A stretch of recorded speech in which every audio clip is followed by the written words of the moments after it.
They say evil doesn't always hide in the dark. Sometimes, it sits quietly on a shelf, waiting for someone to open it.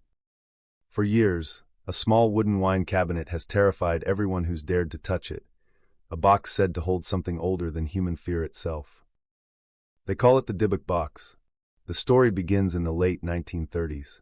In Poland, a woman named Havila, one of the few who survived the horrors of World War II, claimed to have trapped a malevolent entity inside a wooden wine cabinet, an entity she called a Dybbuk.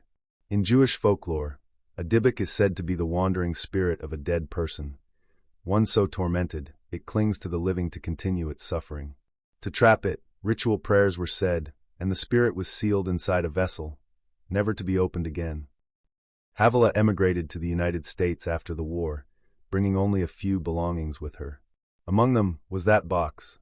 She kept it hidden, warning her family never to touch it. When she died at age 103, her belongings were passed down, and the box would soon find its next victim. In September 2001, a man named Kevin Mannis, a small business owner from Portland, Oregon, visited an estate sale. He was searching for furniture to restore and sell, but one item caught his eye, a small, antique wine cabinet made of mahogany, with strange carvings and brass fixtures. The granddaughter of the deceased woman told him something chilling before he left. She said, "You bought the Dybbuk box. My grandmother kept it hidden for a reason. She always said it contained a spirit, and it should never be opened."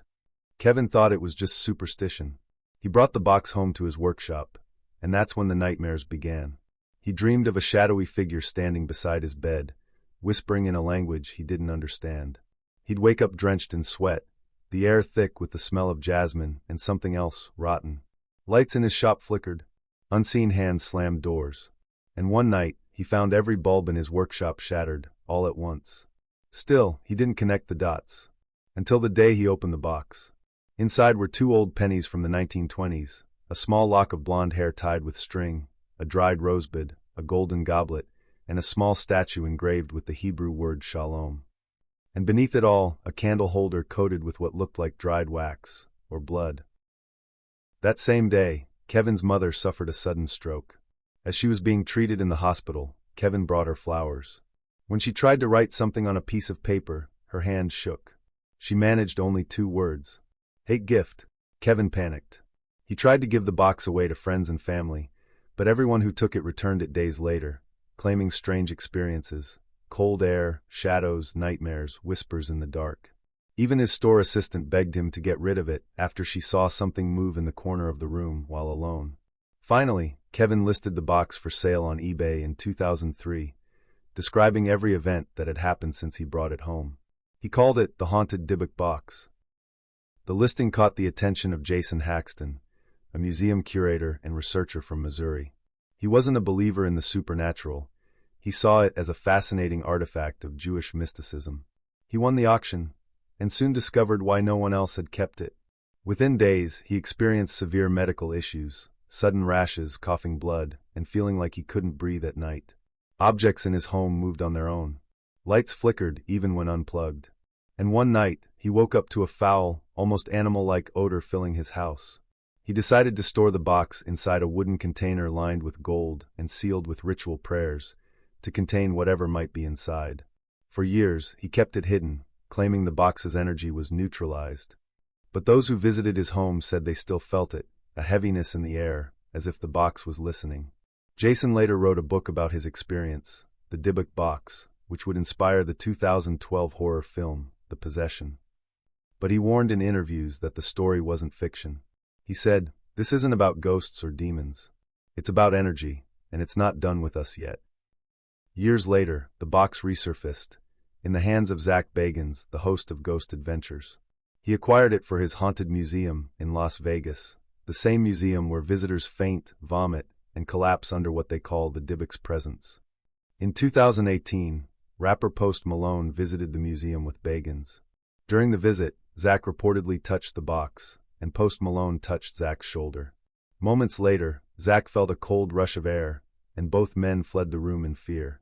Weeks later, Post Malone's private jet nearly crashed after its tires blew out.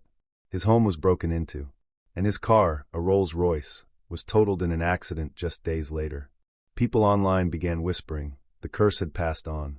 Even Zach Bagans claimed the museum's security cameras captured strange lights and figures near the Dybbuk Box display, and that he refuses to open it again. Skeptics argue it's nothing more than a viral story, a clever piece of internet folklore born in the early days of eBay.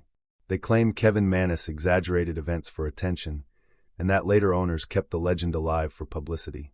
They point out inconsistencies, such as changes in the box's description and different accounts of what's inside. But others aren't so sure. There's something unnerving about how consistent the experiences have been. Different people, different times, all describing the same smells, the same nightmares, the same sense of being watched. And every attempt to debunk it only seems to deepen the mystery. Even now, the Dybbuk Box sits sealed inside a glass case, surrounded by prayers and salt. Visitors report headaches, dizziness, and the feeling of being touched by something unseen. Cameras fail when pointed directly at it, and museum staff refuse to go near it alone after dark. Maybe the Dybbuk Box isn't just a story. Maybe it's a reminder that not every relic of the past should be found, not every secret should be unearthed, and not every door should be opened. Because some things were sealed for a reason. And sometimes curiosity doesn't just uncover history, it wakes it up. If mysteries like this fascinate you, subscribe and join us as we uncover the world's darkest secrets.